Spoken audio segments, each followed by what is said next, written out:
today we're going to look at Star Wars Empire versus Rebellion. Now, you might have watched my Star Wars Destiny review. If you didn't, I'll stick the link below in the description. Did a review for that, and then in that review I mentioned this game. I briefly mentioned this game and saying that the new gameplay for Destiny borrows a little bit from this, and so I had this, and so I wanted to cover some of the basics of this game for you as well. All right, Empire versus Rebellion is a small box game. Everything you need is in the box, and you can take it with you. It's very portable. 2 players, 10 and up, probably could take, I would say 30 minutes, 45 minutes, an hour to play. There's several rounds. We'll get into that. All right, so what's in the box? What's in the box? You're gonna get cards, you're gonna get 1 coin and counters. In a nutshell, you're getting 48 resource cards, 24 event cards, 10 strategy cards, 16 influence tokens, 1 balance token, and 1 rulebook. All the cards are photographs from the original trilogy, okay? So Star Wars, Empire, and Jedi, those are your pictures, okay? So everything's real photographs. Everything's real photographs taken from these 3 films. All right, how do you play? How do you play Empire versus Rebellion? It's all a text-based game.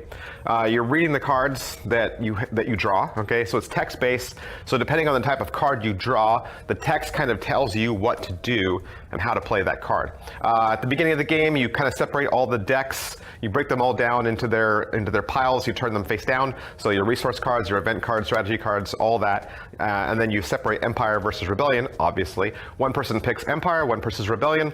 You flip your balance token, heads and tails, are determined. So you decide if Empire goes first or Rebellion goes first, and then you leave that side up. You leave that side up on the table so that you can always reference who went first or who was the first player. Each player then grabs 4 heroes of their choosing. So there's several heroes to choose from. You grab 4, you stick those into your resource deck, and then you shuffle your resource deck. Then you draw your first objective out of your objective pile, and both of you will then take turns fighting over the objective. And we'll go back to the objective in a second. Next, you look through all your strategy cards and you decide which one you want to use, and then you both play your strategy cards face down. Now, the strategy card is like a finishing move that you won't reveal until you win the objective.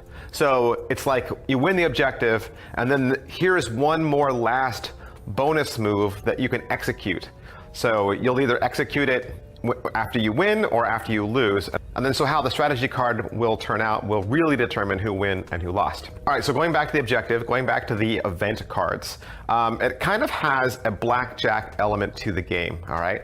In that, in every round, there's an event card that both players are competing over. And each event card has a number that you're trying to hit without going over. Every one of these cards also has a card legend on it that tells you how many cards you are allowed to use this round to hit that objective. So in other words, one card might tell you that you have to hit the number 15, but you can only use 4 cards to do it. So you're both competing over that. The other interesting thing to note is that you don't ever have cards in your hand. So again, like blackjack, you have your resource cards face down, okay? And you play cards as they are drawn. Now, you can make your number go down by activating the cards, that's turning them sideways. And that's, Destiny does this too. And then you can also make your opponent lose their number by knocking down or knocking out their cards. So if both players pass on their turn without making a move, so I pass, I don't wanna draw any more cards, and my opponent doesn't wanna draw any more cards. So just like blackjack, the round ends, and then you total up each player's score. Then you will both reveal your hidden face-down strategy cards, and then the text on those strategy cards will reveal the victor. If you guys both laid down the same strategy card, obviously then it's a tie, and they both cancel each other out. If your number is a tie, so let's say you both have the same points, then the win goes to the player who went first. And you could look at the coin indicator, it would tell you Rebellion went first, and so the Rebellion would win that round. And then you do cleanup, and then you do a second round. Now, just as far as cleanup goes, there's really no discard pile. Strategy cards are the only cards that get discarded. You don't use those a second time. And every other card that you just played goes back into your resource deck. It's shuffled once again, and then you draw 1 new objective card, you lay it down, you each choose a strategy card, and you start the process over again. All right, so is it like any other game? Okay, that's why we're talking about this game, because I said earlier that Destiny has borrowed some of the game mechanics from this. So Destiny borrowed some of the game mechanics from this, but this game is borrowed from Cold War. So if you have Cold War, it's the same gameplay, same types of cards, same amount of cards, same game mechanics, but just with a Star Wars window dressing, like a Star Wars cover on it. But like I said, if you like Destiny, if you love Destiny, you like playing Destiny, but you want something that's a little bit more portable, like Destiny's kind of big, you know, you lay it all out, there's dice, it gets kind of, you know, it gets kind of elaborate, but this game is just in a little tiny box. You could take it with you, and it's, you know, portable, and it's a fun game to take when you travel.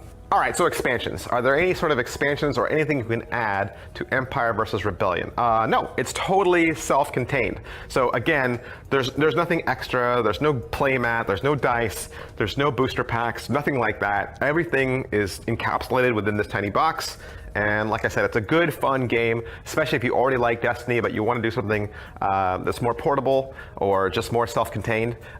Or if you're having trouble learning Destiny, I would say this too. If you're having some trouble learning Destiny, learn this game first. Learn this game first, get some of that game mechanic down so that you understand it, and then move over to Destiny. And it's kind of like, Destiny is kind of like the upgrade, like the step 2.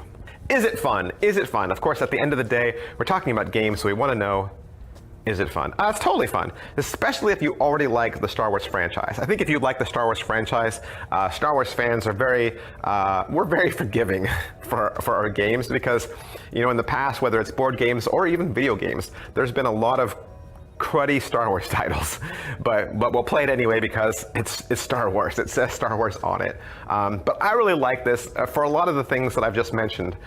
It's a simpler, easier game to play than Destiny. It's a little bit more self-contained. It's, you know, you don't have to go into any booster packs. They're not hard rules to follow. Once you got the game mechanic down, it's good to go.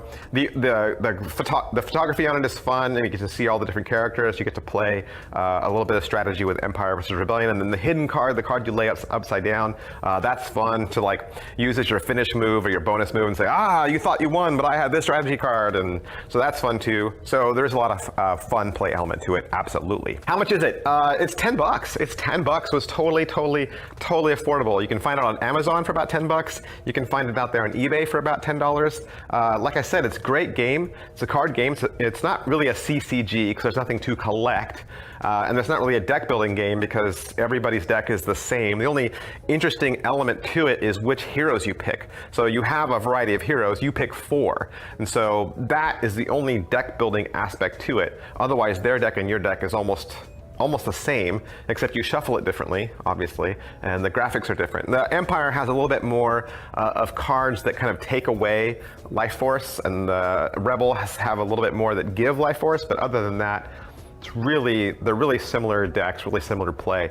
But like I said, fun, very affordable. If this has piqued your interest, definitely check it out. All right, so that is my review of Star Wars Empire versus Rebellion from Fantasy Flight Games. Like I said, it's about $10. It's 2 players, ages 10 and up. Definitely want to check it out.